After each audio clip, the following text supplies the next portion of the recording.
Okay, so welcome back from your short break. Let's talk about the next chapter, which is chapter 4, and that is about completing the accounting cycle. Earlier today, I had mentioned that what we've been doing over the past 2 weeks is that we've been talking about all of these steps. These steps, we call that the accounting cycle, and every year we as accountants or managers follow the accounting cycle. It's just like the business cycle, a beginning and end for every year. And the same concept applies in accounting. So we follow a set of steps to complete that cycle. And so that's what I want to talk about right now. So we'll look at the balance sheet, we'll do a couple of ratios, we'll talk about the cycle and what it all looks like together. So one of the things that helps accountants to identify any errors or helps us to identify any differences or anomalies is through a worksheet. A worksheet is just as it sounds, it's an Excel worksheet that shows us any type of errors that may have been made or any types of impacts on the accounting statements that may have been made in a logical way.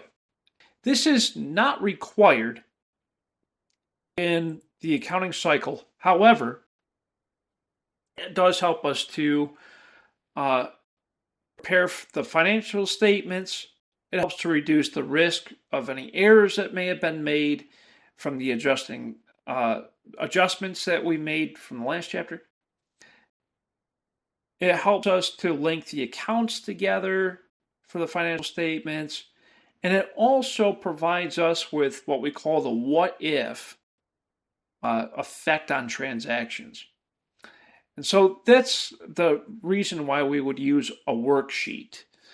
So how do we use a worksheet and what does it look like? So there's 5 steps to building a worksheet. The first is to enter the unadjusted trial balance. Second step is we take care of the adjusting entries or any adjustments that we made to the accounts. The third is the adjusted trial balance. So it's very similar to the adjusted trial balance that we talked about in the last chapter. The fourth step involves sorting the account balances from the adjusted trial balance to the proper financial statement columns. In other words, it helps us to organize the financial statements. Yeah. The fifth step is for each financial statement column is totaled up. And the differences between the debit and credit columns to make sure that they balance out.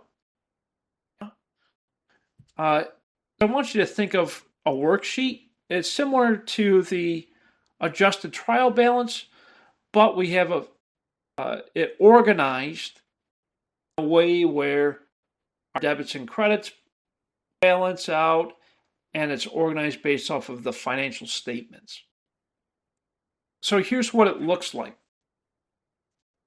The worksheet is organized by adjusted trial balance, adjusting entries, the adjusted trial balance, and then we match up our revenue and expenses to the income statement, and we match up our assets, liabilities, and equity accounts to the balance sheet.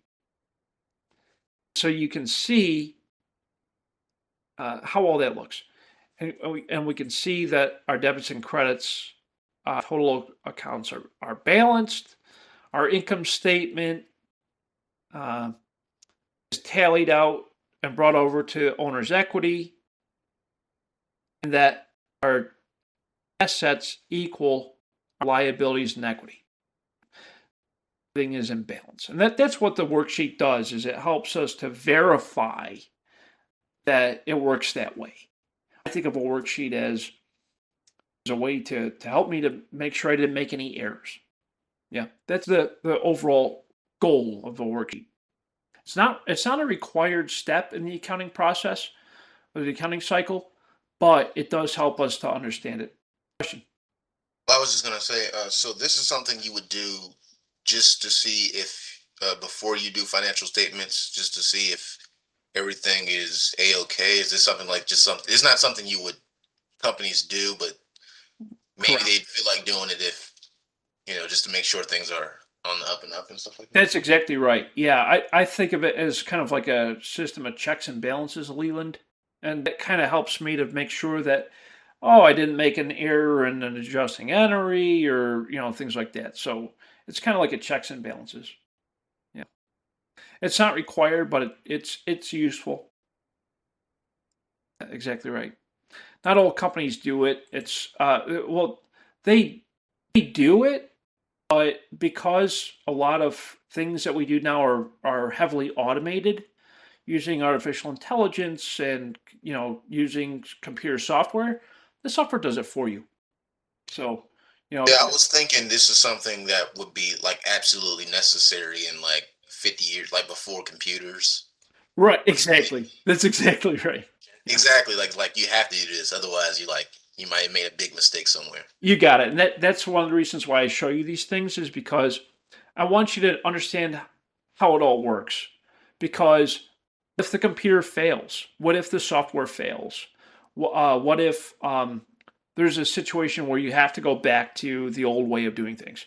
So that's why it's important that we at least understand the inner workings of these accounting processes, because it's important that we don't always rely on the technology to do it for us. So just because the computers are doing it for you doesn't mean you still have to understand what you're looking at. Exactly. You still got to know what you're looking at, and how and why the software is showing you what it is. Exactly right. So one of the last things we do in the accounting cycle is called the closing entries. The closing entries helps us to reset our income statement back to zero. We can't start January 1st with revenue. Didn't make any revenue in January yet. How can you start a brand new month with a balance and revenue? You can't. Didn't make money that month yet. So we got to reset our revenue back to zero. Same with expenses. January 1st, you probably don't have a lot of expenses already. It's the beginning of the month. You can't start that month with a balance in expenses. So we need to close out those accounts. Revenues and expenses, we call those temporary accounts, because at the end of every month, we close that month out in order to start the next month with zero revenue and zero expenses. Okay? So the revenue and expenses, all of your income statement accounts, those are what we call temporary accounts, because at the end of every month, we close them out. We start fresh, the next month fresh. Yep. I'm going to show you what all that looks like through the closing process. So the closing process, we close out our temporary accounts, which are all of the accounts on our income statement. We close them out to zero. And the way we do that is we close them out to a temporary account called income summary. I'll show you what it looks like here shortly. We also update the balance sheet accounts to match what happened in that month. And because we're using income summary, we take the income summary account and we post that to our equity. That's how we're able to transfer net income at the end of each month, income on the income statement, where we close that out to our equity account is through this closing process. Okay, we do this at the end of every month. So first,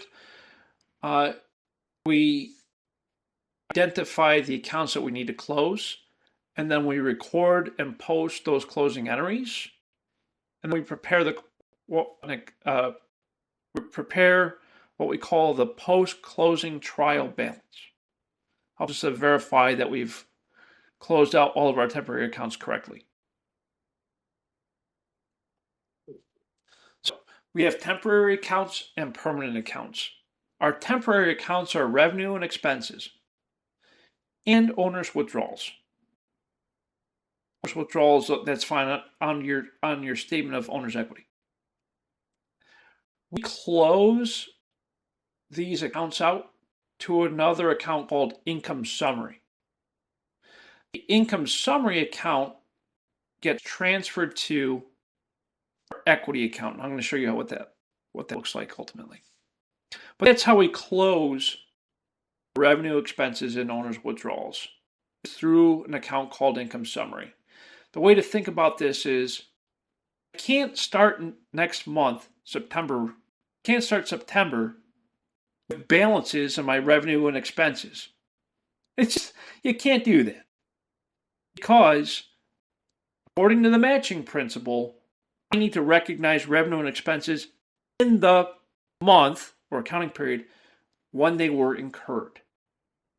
Okay, that's according to the matching principle. That's why we close revenue and expenses out to our equity accounts through this closing process.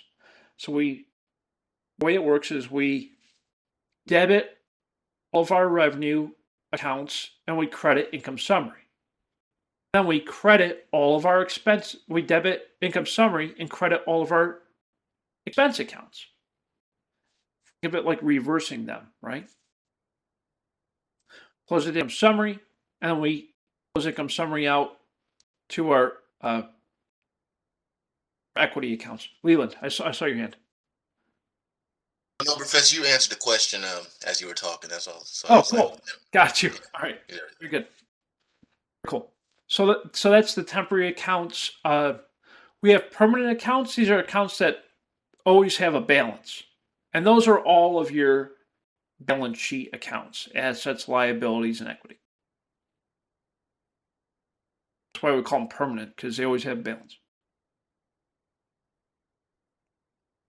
So this is what I was just referring to. This is the process of recording our closing entries. So for revenue, we debit revenue, credit income summary.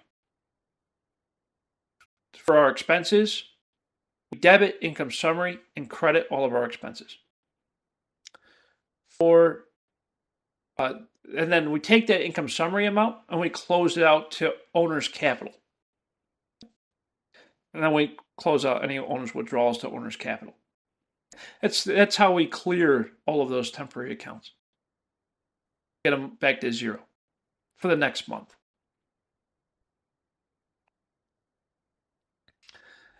This shows us through a nice visual representation of that flow, right? So you see, it's kind of like reversing it. We're reversing our expenses by debiting income summary and crediting all of our expenses.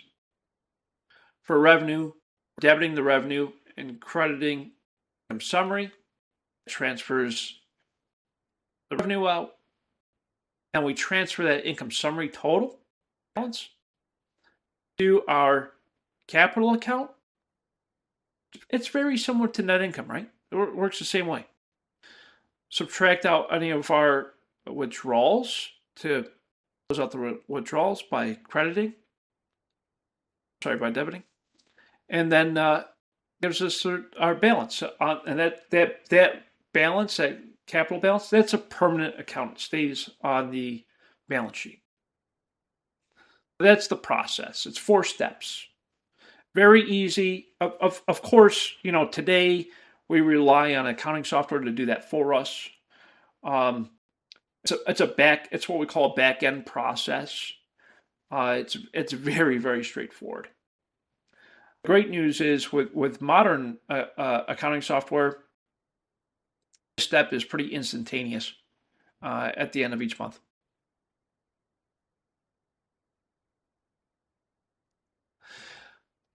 So the post-closing trial balance, we prepare this post-closing trial balance. This is the last thing that we do in the accounting cycle.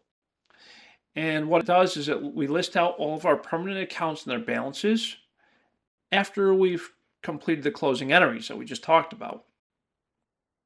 And then our debits need to equal our credits always. They always have to balance.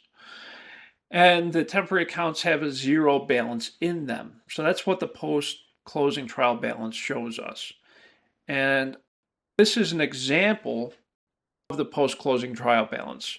It shows us all of the balances of our permanent accounts. And it shows us how then closed out to capital.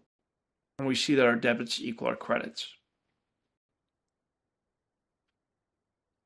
So this is the accounting cycle. This is everything that we've been working on in the past 2 weeks that you've been learning about. So the first thing we did is we analyzed transactions. Remember we did that last Tuesday. We went through the process of working through those 15 or so transactions. Showed you how to journalize those transactions. That's the second step. And I also showed you how to post them. That was the third step. So the first 3 steps of the accounting cycle, we learned about last Tuesday. Then this past Thursday, we learned about the unadjusted trial balance, step 4. Then today, we learned about adjusting entries. We learned about how to prepare the adjusted trial balance. I showed you how to prepare the financial statements. Today I showed you how to close out the temporary accounts and to ultimately prepare the post-closing trial balance. We go through this accounting cycle every single month. Without really thinking about it, it's a natural process in accounting. Analyze the transactions, journalize them, make journal entries, post them, prepare the unadjusted trial balance, make the adjusting entries, prepare the adjusted trial balance, prepare financial statements, close out your temporary accounts, and then prepare a post-closing trial balance, and that is the accounting cycle. We do that every month.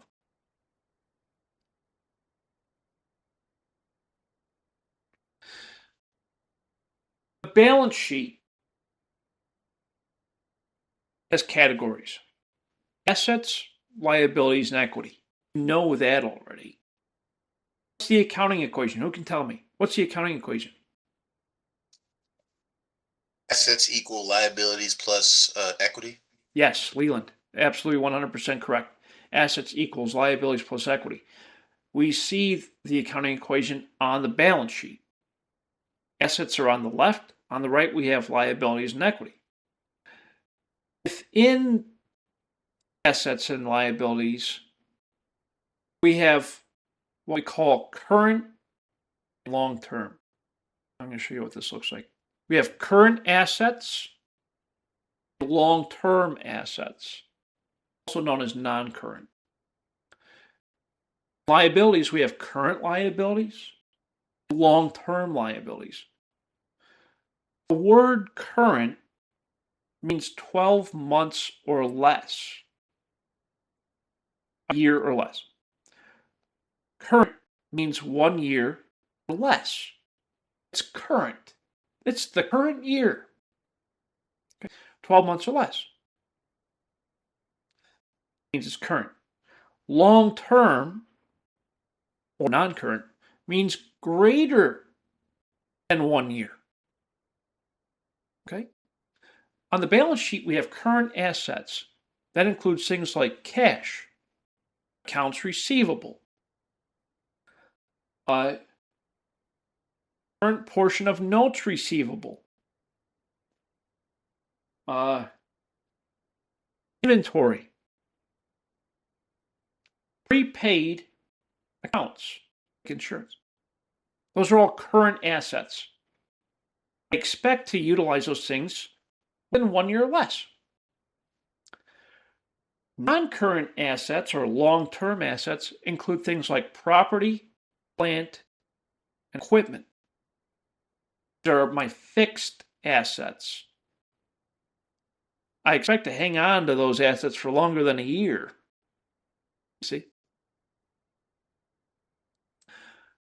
Liabilities, I got current liabilities, long-term liabilities. Current liabilities would include things like accounts payable, wages payable, unearned revenue. Those are current liabilities. I expect to pay those liabilities within 1 year or less. Makes it current, right?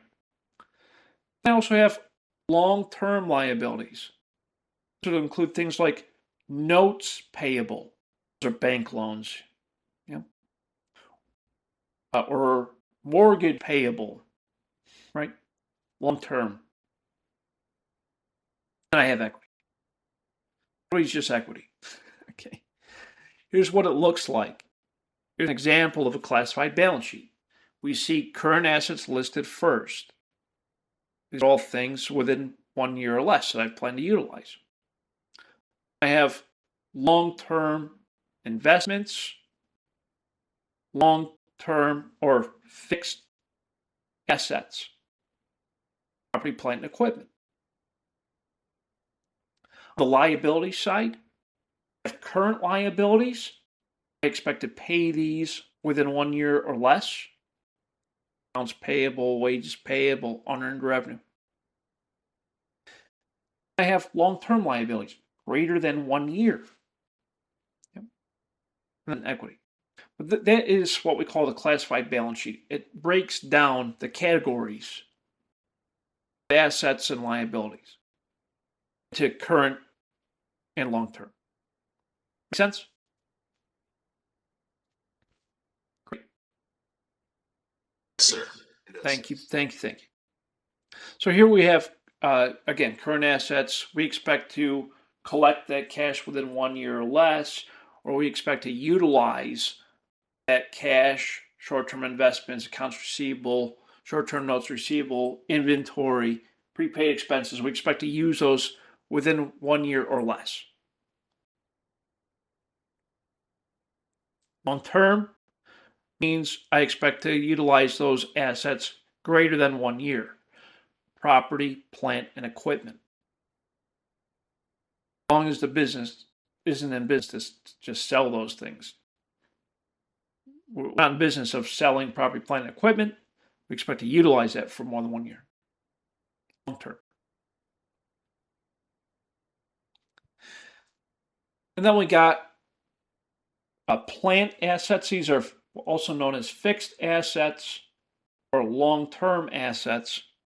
You could call them all these things. That's property, plant, and equipment. They're physical. They are long-term. I plan on keeping my machinery, buildings, and land and equipment.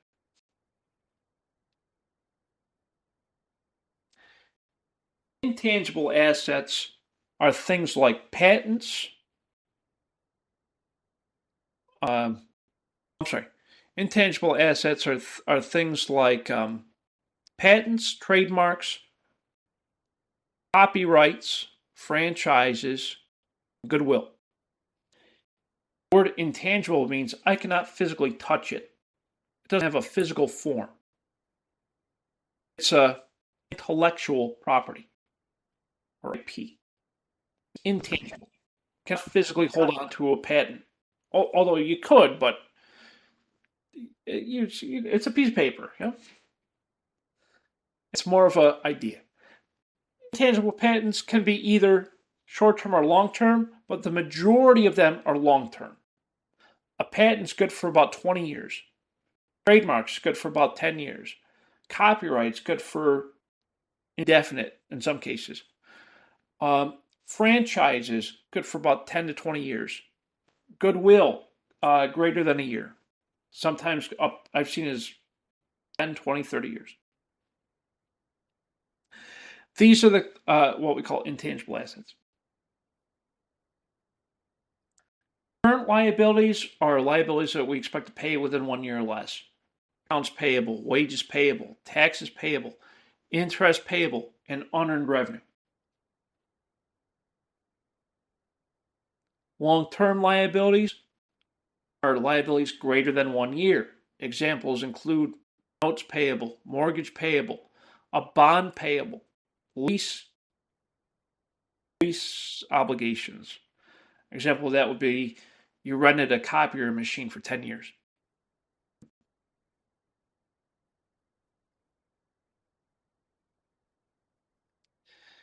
Of course, equity. Equity is what the owners own. You already know that. As always, there's a couple of ratios that help us to evaluate the company's overall health and performance. This one is one of my favorite ones. It's called a current ratio. Current ratio is one of my favorites because it tells me about the company's ability to pay its short-term debt. It's important that when you invest in a company or you are working for a company or you're managing a company, you want to make sure that the company has the ability to pay its short-term debt. We got to pay our bills, okay? You got to pay your wages. You got to pay your operating bills, your short-term stuff, right? Your current stuff. We got to make sure we're able to pay our current debt. Current ratio tells me about this ability. We take current assets divided by current liabilities. It gives me the current ratio. Anything above 1 is great. You want to make sure that number's above 1. Okay, because if it's not, the company might be in trouble. Okay. Interestingly enough, this slide, it looks at Costco and Walmart, right? We see Costco, it's over 1. It's doing well. Walmart, on the other hand, they're running into some risk here. They're over leveraging themselves. They're carrying a lot more liability than they are assets, and that can be concerning. So while it's probably not in danger of going out of business, it does need to, however, increase its cash reserves, in my opinion, to make sure that it's safe to cover its short-term liabilities.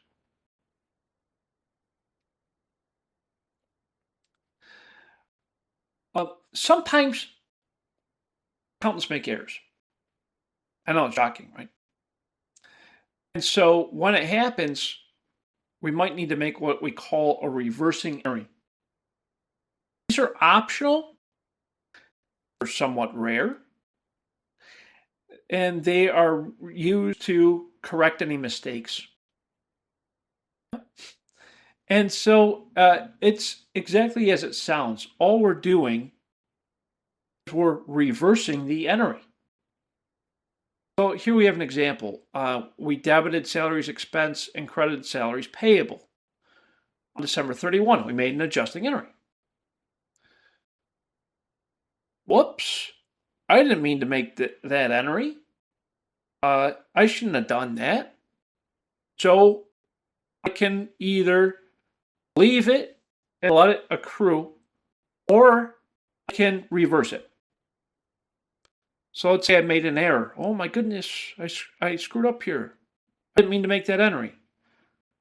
Reverse it. And the way to do that is debit salaries payable, credit salaries expense. No problem, we'll fix it. Yeah, that's the idea behind reversing entries. They're rare, but they happen sometimes. Also shows you that sometimes you don't need to make that entry. You need to reverse it sometimes. But the idea behind it is that we can use reversing entries to fix any errors. That, my friends, brings us to the conclusion of the accounting cycle. So we went through the whole accounting cycle over the past 2 weeks. Are there any comments, questions, concerns about the accounting cycle? Good. I believe we're good. Okay. Chapter said so. Awesome. Very cool. Okay, so going back into the classroom to remind you of what's due by Sunday night, but don't wait till Sunday night. Okay. As Michelle mentioned earlier, and as Leland mentioned earlier, waiting to the last day when there's 4 things to do that last day, don't do that. Okay. Recommendation is to spread the work over the week. Because we were able to get through both chapters today, that means that you have some time now available on Thursday from 5:30 to 8 to be doing these 4 things. Okay, so here's what I expect. I want you to log into the classroom at 5:30 on Thursday and start working on the annotations through hypothesis. You're going to make 2 of them and respond to 2 of your classmates. You'll click on it, go through the highlighting like I did here, and you'll write an annotation and click post. And you'll respond to 2 of your classmates.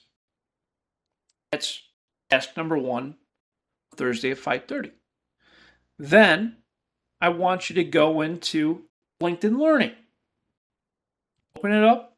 This will take you an hour and a half. So, you sit here hour and a half watching all these videos. You get to the end, you get your certificate, you download it. Once you've downloaded your certificate in PDF format, you upload it here.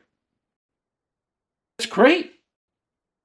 If you could do both of those things on Thursday, awesome. What does that mean? It saves you time, right? That's why I want you to use the class time on Thursday to knock those 2 things out. And if you have more time, take care of chapters 3 and 4 for the quizzes. But those are the 4 things you have to do by Sunday night. I want you to please do the hypothesis and the LinkedIn Learning certificate on Thursday. I promise you that'll save you time. I don't want you stressing out on Sunday night being like, oh, Dr. B, I can't finish because it's too much work. Is it too much work, or should you have done it on Thursday? See? I'm trying to help you here, okay?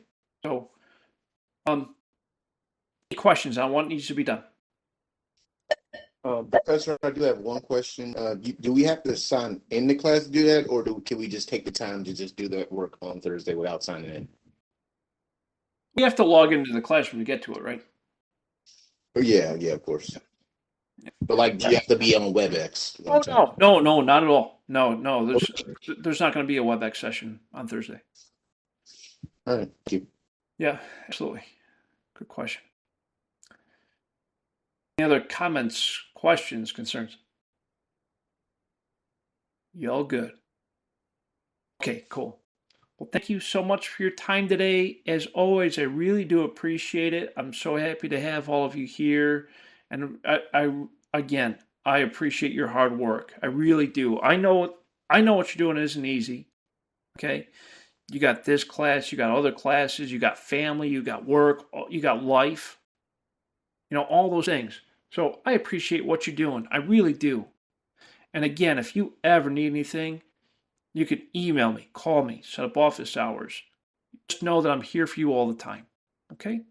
And with that, I wish you a very good night. Thank you so much for your time today. Appreciate all of you. Take care. Thank you so much. Bye-bye.